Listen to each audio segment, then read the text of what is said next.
Guys, আপনারা যদি ফকিরহাটের ভিতরে ভালো একটা হোটেল খুঁজেন গরুর মাংসের, যদিও ঘরোয়া পাক টাইপের একটা হোটেল খুঁজেন, তাহলে আমি একটা হোটেল সাজেস্ট করব আপনাদের। সেখানে আমরাও যাচ্ছি এখন।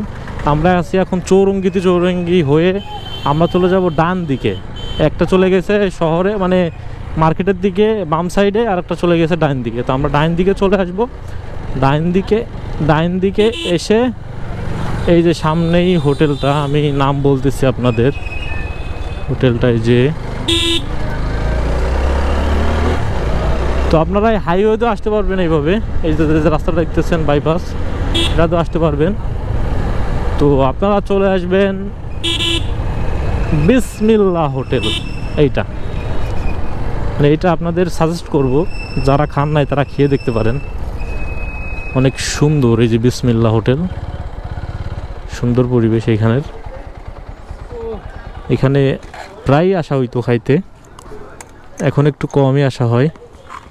বিসমিল্লাহ হোটেল ভাই শেষ না আছে ভাই? ভালো আছেন ভাই? চিনতে পারছেন আমাকে?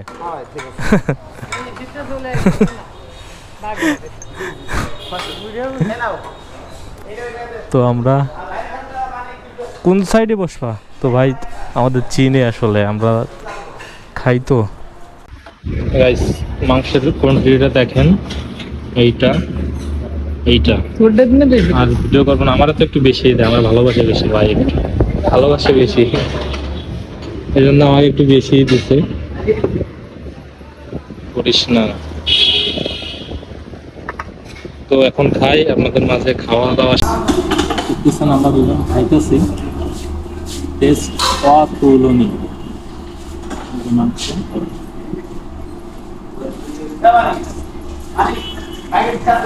আপনাদের সাজেস্ট করবো, আপনারা যদি বগিরহাট কোথাও খাইতে আসেন তাহলে বিসমিল্লাহ হোটেলে খাইতে আসেন।